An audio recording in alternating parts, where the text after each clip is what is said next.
Good morning, everyone. I'm Bridget Richardson, and I'm the Assistant Director of Ecumenical and Pastoral Initiatives at the Nesty Center for Faith and Culture at University of St. Thomas in Houston. And I'm here with our director, Father Binh. So, Father Binh, thank you so much for joining me this morning. Good morning, preachers, and good morning to everyone. Yeah, how are you doing? Are you feeling good staying at home? Well, you go to the center every day. Yeah, I'm here every day. It's quiet here, so it's give me a lot of opportunities to look deep into myself and then to integrate a lot of things that I have learned. And it has been a blessing for me just to be able to take time to go deep into all of my experiences, sometimes because with all of the administrative works and all of the responsibilities that I have as a director, and also as a religious priest, and sometimes there's so many things that I have to take care of. I did not get time to go deep into myself, and I think every one of us need to make that inner journey to once a while, and actually that's where we need to discover who we are, the real self. Yeah, and that's kind of what we're going to talk about today. We're going to talk about the call to holiness during this time of pandemic. So take it away. Okay, what does it mean by being holy? I mean, holy means to live up to the image of God in us. To be able to receive God's blessing, the grace of God, the redemptive love of Christ, to be able to help us to actualize our potentiality to become children of God, to become like God. I mean, we Catholic or Christians are created in God's image. And that means we have a potentiality to become like God. In our mind, in our heart, in our spirit. But how do we do that? I think by discover the true self. And I think, the only power that can help us to be able to become fully integrated as a human being is to able to experience love in our life.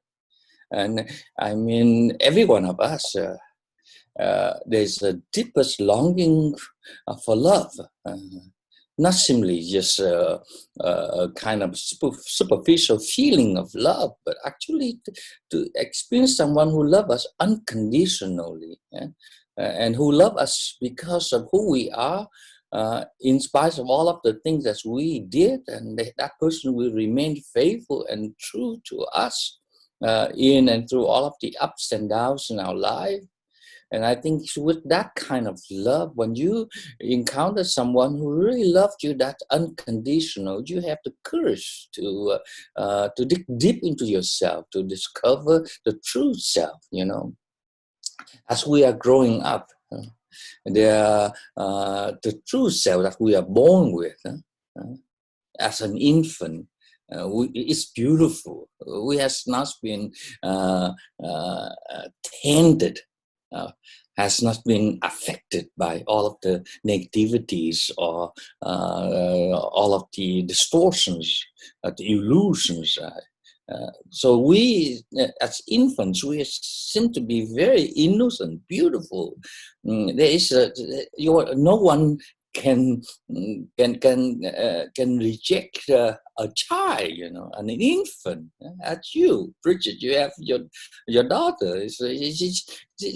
The way that she is so beautiful, and she is so comfortable with herself, and she's always live up to the true self about her, And yes, I feel like she knows exactly who she is, what she wants. Yeah, she knows exactly what she wants. She knows who's loving her, who's threatening to her. So she knows how to respond to all the people. And then I think that is a gift given to all of us.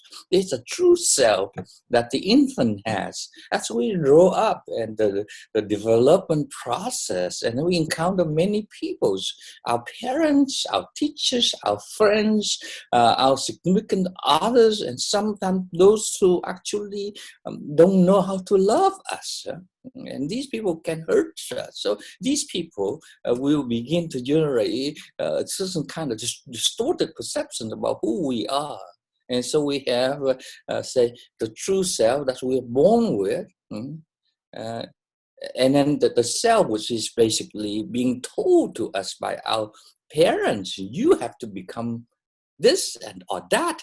Sometimes the parents, because of the unmet needs or their expectations that they have about themselves, they did not get what they want. Sometimes they impose their needs on us and their expectations on us. So that is almost like the parent self or the teacher self. The teacher begin to tell us how we should become. And then there are many significant people we encounter along our life journey. And these people are always telling us who we should become. If we are not careful, sooner or later we begin to think that these voices, the voices of our parents, the voices of our teachers, the voices of our significant others that we feel are important, begin to tell us that this or that is who we are. And slowly we are removing ourselves from the true self of the infant. And just like your daughter right now, she knows exactly who she is. And so we begin to become disconnected with the true self. And we begin to wear so many masks. And all these masks make us become more and more confused and unhappy about who we are. And so sometimes we go to counselors, psychologists, the spiritual directors to tell them stories. Why we should not happy? I guess the mere fact that we are removing ourselves from the true self. And so now we are wearing so many masks, and these masks is not really who we are. The culture, the people who are important in our lives telling us who we are. So now it's important for us sometimes to make that inner journey, to go deep into ourselves and to be able to listen to all of the feelings that you have. And behind the feelings are the needs that you have, the real needs. And also you need to distinguish between the needs and the wants. We may want a lot of things, but that's not really satisfy the true self. The needs are important. And one of the most basic needs is the need to be loved. And to love as who you are, as the true self. And we have our God who really loves us with that covenantal love and mercy. Yeah? And then we just celebrate Easter. And how during the Lent and Easter season, we begin to experience how God loves us concretely in and through Jesus Christ. And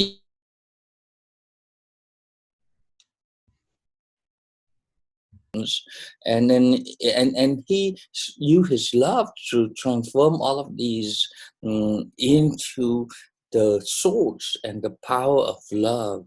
And so he, into his death on the cross and his resurrections, he brought us that redemptive love. And the redemptive love have three powers. The first power is healing power. The second power is liberating power. The third power is the power to transform us into the image and the likeness of God. And so I mean, during this time, when we have a lot of time, when we're facing one reality that every one of us begin to experience right now, at the nations, as communities and as individuals, we begin to feel like we are powerless. We're not all powerful. I mean, even against the small, invisible coronavirus, we are so powerless. We don't know when it's getting into us and how did it get to us, and how it's taking over our body and then destroy our lungs and causing us not able to breathe, and then begin to take away from us the precious gift of breath. the breath of God and the breath of life, you know. And so, I mean, we begin to become so vulnerable right now, and we feel so limited. We want to resolve the problem as fast as we can and try to get our family back into the normal and get our nation back to the normal life. And we see the problem with the unemployment, you know. It gets more and more now, over millions. Yeah? And then we see poverty become a major problem. We want to be secure, but you know, life is not that secure. We have to take risks all the time. Now we heard the president telling us that we need to begin to get into a process of opening up and go back to normal kind of business and work kind of life. As we got scared. Why? Because we are afraid that invisible small coronavirus, it has been taking away from us so many of our brothers and sisters. So we need to go back to the feelings, the feeling of being vulnerable, powerless, and we have to hold on to those feelings. And those feelings telling us that we actually don't have the capacity to solve all the problems. And then the problem, the suffering or sickness sometimes is a mystery. Yeah? And sometimes a mystery is something that we need to live. Not a problem, we have to live with it. We have to accept it. We have to juggle with it. But we need to have courage to stand up and to work together, because we know that God's love us. Jesus went through the darkness of human experiences. He took upon himself our sins, all of the physical, psychological, and spiritual dark forces or sicknesses or diseases upon himself, so that he can use his love to transform that into the redemptive love. So what do we do during this time? I think maybe concretely is one of us need to affirm our feeling of anxiety, our feeling of restlessness, our feeling of powerlessness, and sometimes our feeling of hopelessness. And these feelings telling us that we need to anchor ourselves in the one who is the creator of all life. And he's the one who actually can help us to work through the problem of the coronavirus. Maybe it takes time. Maybe we need to be confident with him. And maybe we need to take risk. Take one day at a time, you know. The AA people, when they go through that kind of conversion of the heart and admitted that they are becoming powerless against addiction to alcohol, what do? The first step is say, I'm powerless, but I trust that there is a power beyond me who is loving me, who will trying to give me whatever I need, the resources, the power that I have, so I can move on in dealing with all of the problems that I'm facing, which seem to be overwhelming. I cannot handle it. Our country and each one of us are facing not simply the coronavirus, the threat of poverty because of the unemployment, because of everything shutting down. Maybe we need to look at holistically the whole things. But the first thing we need to do is we need to go and discover our true self, And sometimes I think because the false self that we have, we think that material things, we think that all of our titles, all of those trappings of life are important. But during this time, we need to realize that these things are less and less important. The most important that the feeling of being loved by God. And I think we need to hold to that faith in God. Give us the courage to remove all of the trappings of life. I think sometimes the first thing I suggest to do is, in order for us to experience God's love, we need to strip ourselves of all of our pretenses, unrealistic expectations of ourselves, or all the trappings that we have been put on ourselves. And then the second thing, we need to remove our masks. We need to go through ourselves and then to discover the true self, like the child, the newborn child, to be able to trust in of his mother, of his father, And sometimes we are very vulnerable, but our mother and our father know how to take care of that. And then God is better than our father and our mother, know how to embrace us and protect us from all dangers. Instead of projecting or displays our anger, our anxiety on others, we need to put all of these feelings, negative feelings, in God's hands, and just be vulnerable in His embrace, and let Him embrace us, and just be true to ourselves. And sometimes I think during this time we can do another thing. That is, we need to go back to our past experiences. There are a lot of expectations that our parents, our teachers, our significant others, our friends put on us, which are unrealistic, as causing us to become disconnected with our true self. Maybe those expectations should be let go. And there's a lot of hurts and pains because of those people who, instead of loving us, abusing us, or hurting us.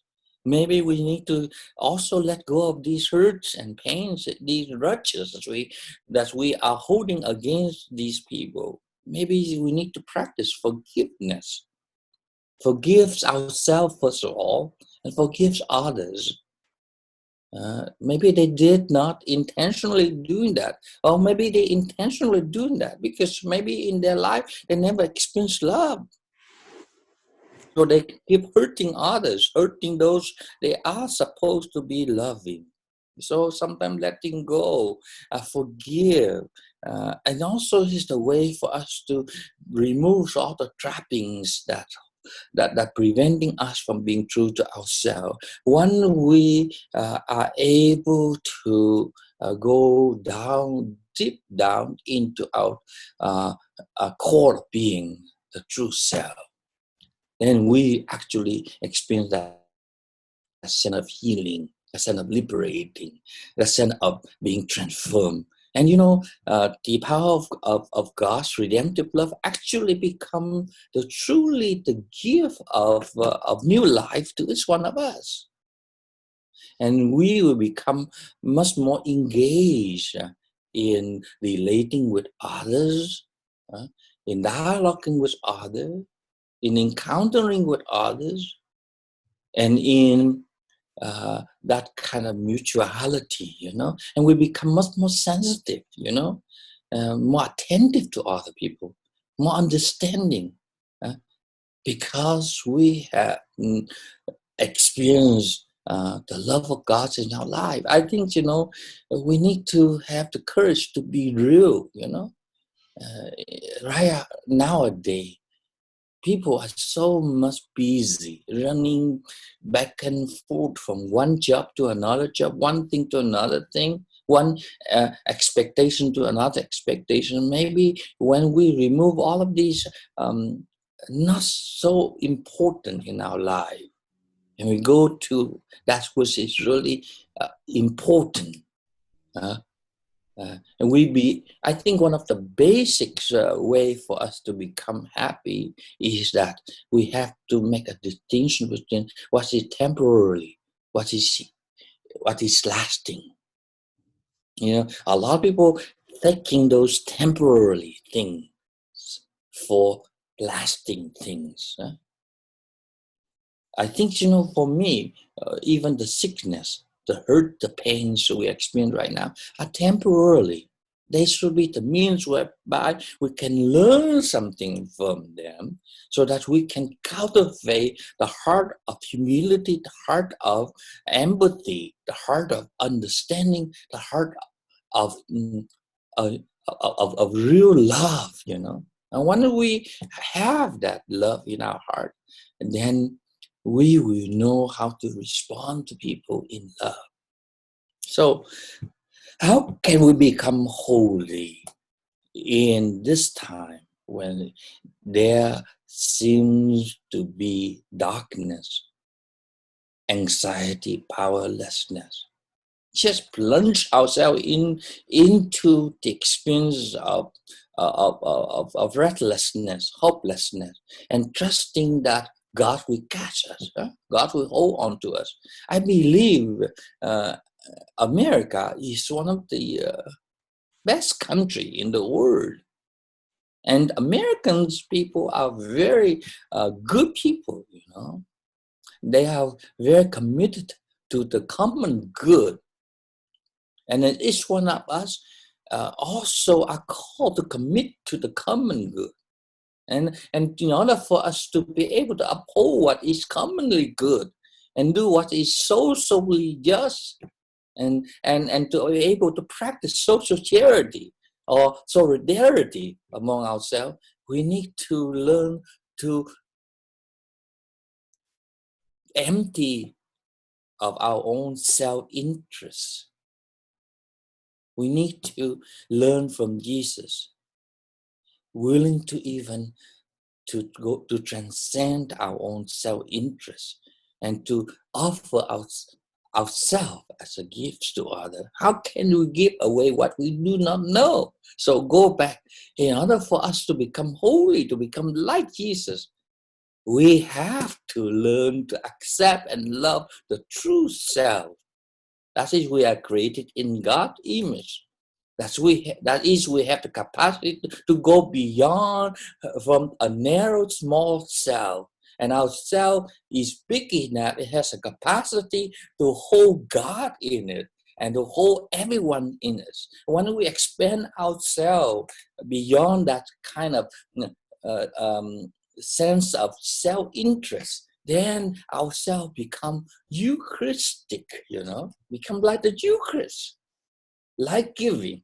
And then we become like the members of the body of Christ. And now, more than ever, we need to practice to become the sacraments of Christ's redemptive love to one another in how we offer ourselves in service of our family members, of our loved ones. Don't impose on them unnecessary hurt and pains.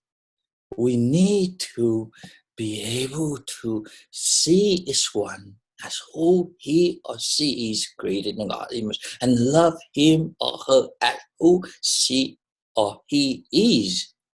Not because you want him or she to become like you. No, like what you expect.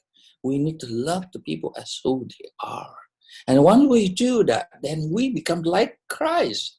He loved us as a unique person, Each one of us is so unique. We have our body, we have our psyche, our own emotions, affectives, and also our own spirit. We all are created in God's image. We go through the journey of life. We will experience a lot of ups and downs, suffering. And so don't be afraid. Just take a risk of become disciples of Christ and go through life with full confidence that you are not facing your difficulties crisis or trials by yourself. It is God who journey with you, and then He can turn all crises into opportunities for us to grow into His likeness. That is the call of holiness. We need to become those who have that practical union with God in all of the ups and downs in our life. And then when we do that, then every single suffering or difficulties or crisis we experience is a means for us to be able to grow into likeness of Christ. And Father Ben, it seems like it's kind of a vicious cycle, right? When you Yes. don't have a true sense of yourself, you impose yourself on others. And so that person can never discover a true sense of their self. So it just keeps going. And so my question is, how do you start to remove your masks? How do you start to differentiate between who the world, who your peers say you are, and who you truly are in Christ? That's why Pope Francis said that we need to encounter Jesus. And so a lot of Catholics, a lot of religious people who have been practicing their faith for years, 10 years, 20 years, 30 years, 40 and 50 years, but they have not met Jesus. They have not experienced God's love in their life. They have not experienced that healing, that liberating, and that transforming love. I mean, sometimes it's just a simple, just like a child. Sometimes you need to let your mother, that is God, your father, that's God, to embrace you. When you are hurt, when you're feeling hurt, hurtful, just plunge yourself in His embrace and trusting that, just cry, and just let all of your feelings out and put in God's hands, in God's embrace.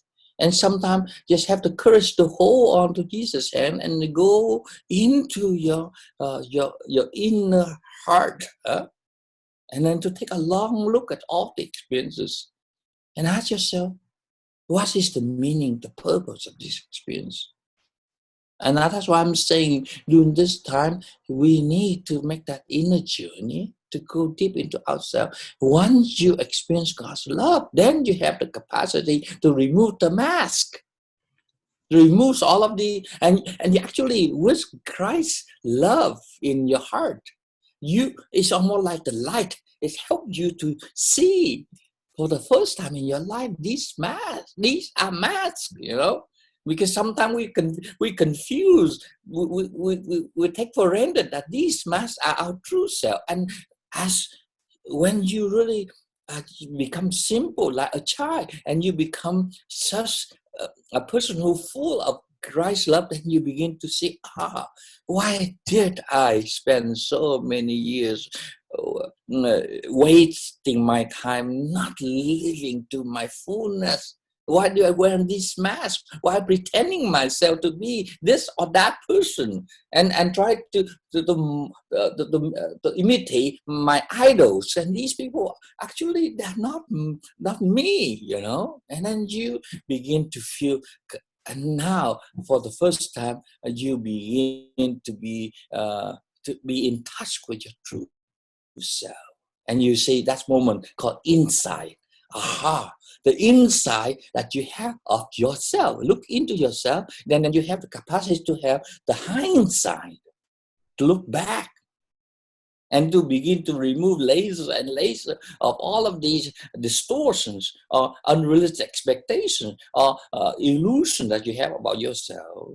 And these illusions are sometimes given to us by our parents, by our societies, by our significant others, or by those who hurt us, And these are slowly become the mask. We're wearing too much, and we think too long, and we think that they are who we are. So slowly, with the love of God, we have the capacity, the courage to remove, lay and smash these masks, not to take them back, And sometimes I think we take it off, but then the moments of uncertainty come, and we say, I feel much better with this mask. I feel more secure. So put it back again.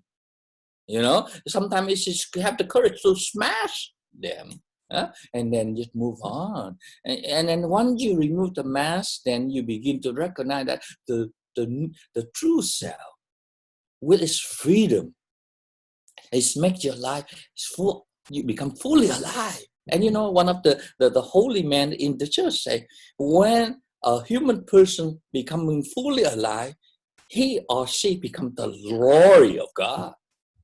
The glory of God. We become truly the image of God, and everyone else will be attracted to us. At that time, you become what? The ambassadors of God's love, and become a missionary. Everyone's in and through your life. They knew about you. You know, years ago, this person was not like that. He was so vicious and so sarcastic, so cynical, and then always belittle everyone. And now suddenly he is so sensitive, so understanding, so compassionate, and know how to dialogue. In the past, he or she was always trying to show off, to tell people what they accomplishes, you know, in their life. And now he's so humble. He know how to keep their mouth shut and be quiet and listen to other people. You know, there's a lot. And as a person, you know, it's one of the two qualities that verify that you have encountered your true self. Humility is one. The second thing, the magnanimity, you know, your heart becomes so big, you can embrace more people, even your enemies, even those who was against you, you know, and then that is the sign of holiness. If you cannot become like God, that means holy, if you are not humble. And then secondly, if your heart is not big enough to include all of God's creations, everyone in it. You know, one of the example of holiness is Mary, the mother of God. How humble she. Let your will be done to me. I'm the handmaid of the Lord. And then every day of her life, you know, she is a giving. And you know, without Mary, you know, after Jesus was nailed on the cross, and this is the experience of our church right now, of our country right now. We are being nailed on the cross because of the virus. We get hanging there, you know. Our existence is not rooted on anything stable. It's unstable. And we out of breath, you know. We don't have that. We are running out of money, our resources. We don't know what's happened to us the next future. It's just the experience of being hanged on the cross by the virus, you know. And you know, at that moment, even that moment, you know, just let your will be done. Trust in God. Okay. And Mary just offering every day. What the best that she has is what? Is her son. She has nothing. Jesus.